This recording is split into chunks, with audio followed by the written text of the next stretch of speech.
Hi, I'm Megan with Illinois Corn, here today to talk to you about atrazine and the EPA's proposed rule change.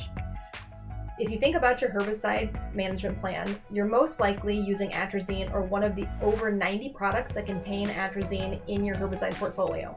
So listen up. The EPA is proposing a rule change that would reduce and change the LOC level of concern down to 3.4 parts per billion. They would take a 60-day average and then predict water bodies that they feel would exceed that 3.4 parts per billion level of atrazine.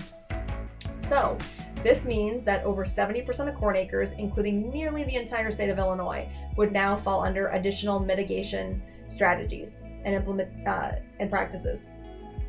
So what's this mean for you as a farmer? If you're farming in Illinois and you want to use atrazine, you're going to have to abide by these additional mitigation standards. So things like not applying on saturated soils or when a rainfall event that is predicted to produce a runoff is anticipated to happen within 48 hours of application.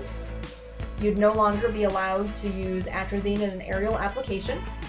And then there's a few other parameters, but a big one would be if you are on HEL, highly erodible lands or not.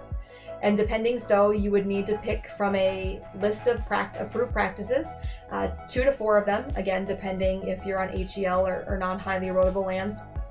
Things like implementing cover crops, no-till, adding buffers, waterways, different irrigation practices. So those things would need to be required if you wanted to continue to use atrazine in your herbicide plan. So what can you do? The EPA has a public comment period that's open until September 6th, and we need to hear from you.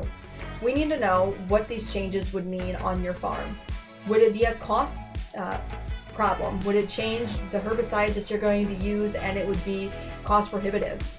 Would it change things on your current conservation plans? Herbicides are a key to allowing us to do good things, such as cover crops and no-till.